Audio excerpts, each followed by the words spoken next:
اور جب نے حکم کیا کہ تم لوگ اس آبادی کے اندر داخل ہو، پھر کھاؤ اس کی چیزوں میں سے جس جگہ تم رغبت کرو بے تکلف سے، اور دو دروازے میں داخل ہونا عاجزی سے، جھکے جھکے، اور زبان سے کہتے جانا کہ توبہ ہے توبہ ہے توبہ ہے، اور ہم معاف کر دیں گے تمہاری خطائیں اور بھی مزید بڑا۔ دیکھو کتنا بڑا غلطی ہوگا پھر بھی اللہ تعالیٰ معاف کروا دیں گے مزید بڑا، اور دیں گے دل سے نیک کام کرنے والوں کو اللہ، الحمدللہ اللہ تعالیٰ نیک کرنے والوں کو ان کو دل سے دیں گے ان کا بدلہ، الحمدللہ، اور دیں گے دل سے نیک کام کرنے والوں کو۔ سو بدل ڈالا ان ظالموں نے ایک اور کلمہ جو خلاف تھا اس کلمہ کا، جس کے کہنے کہ ان سے فرمائش کی گئی تھی، یعنی توریات کو انہوں نے بدل دیا تھا، تو جو حکم تھا اس کو بدل کر اپنے ہاتھوں سے لکھ دیا، یہ بول دیا یہ اللہ کی طرف سے نازل کیا ہے، اس پر عمل کرو۔ اس طریقے سے ان لوگوں نے کیا توریات کو بدل دیا، اور انجیل کو بدل دیا، زبور کو بھی بدل دیا، لیکن ایک قرآن ہی ہے ایسا جس کو اتنے سالوں تک کوئی بھی بدل نہ سکا، کس کی مجال نہیں کہ اس قرآن کو بدل سکے۔ اس الفاظ میں لکھا گیا ہے کہ اس کے اندر کا ایک حرف بھی نکال دو گا کہ معنی بدل جائے گا۔ اگر پڑھنے والا اگر ہر حرف بھی غلطی پڑھتا ہے تو وہ اٹک جاتا ہے، آگے کو نہیں جا سکتا۔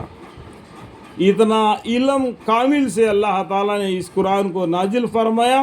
اور اس قرآن کا حفاظت کرنے والے بھی اللہ ہے، اللہ ہے، ٹھیک ہے۔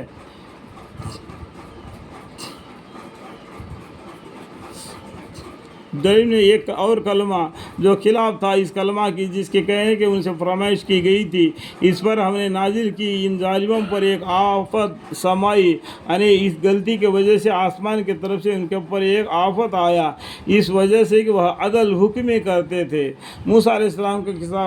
قصہ پڑھنے سے ان کے معجزات اور بنی اسرائیل پر کیا کیا مصیبتیں اللہ نے ڈال دیا، لیکن وہ مصیبتیں موسیٰ علیہ السلام کی دعائیں سے دور ہو جاتے تھے، پھر وہ کافر بن جاتے تھے۔ اس طریقے سے آگے آگے بہت یعنی نو معجزہ دکھا دیے اللہ تعالیٰ نے، ٹھیک ہے۔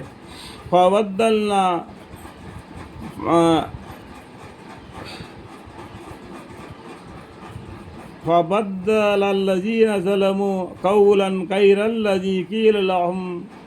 فأنزلنا على الذين ظلموا رجزا من السماء بما كانوا يفسقون۔ اور وہ زمانہ یاد کر جب حضرت موسیٰ علیہ السلام نے پانی کی دعا مانگی اپنی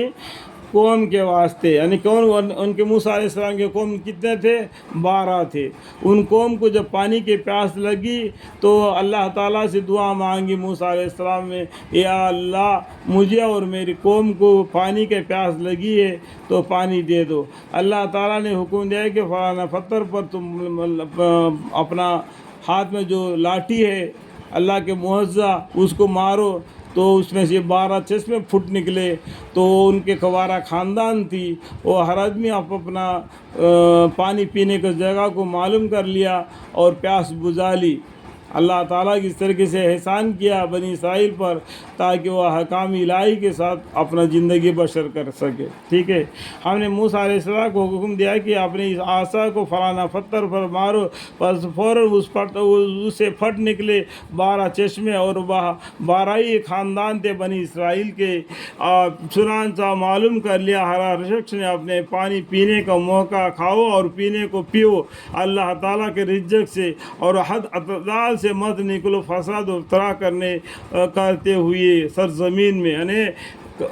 اس پانی کو پیو، اللہ کے رزق کو کھاؤ، اس پانی کو پیو، اور دنیا میں فساد مت پھیلاؤ،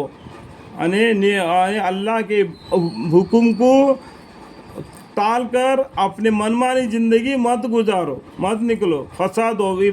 اور فتنہ کرتے ہوئے سرزمین میں، ٹھیک ہے۔ اللہم اغفر۔ وَإِذِ اسْتَسْقَىٰ مُوسَىٰ لِقَوْمِهِ فَقُلْنَا اضْرِب بِّعَصَاكَ الْحَجَرَ فَانفَجَرَتْ مِنْهُ اثْنَتَا عَشْرَةَ عَيْنًا قَدْ عَلِمَ كُلُّ أُنَاسٍ مَّشْرَبَهُمْ كُلُوا وَاشْرَبُوا مِن رِّزْقِ اللَّهِ وَلَا تَعْثَوْا فِي الْأَرْضِ مُفْسِدِينَ۔ اور جب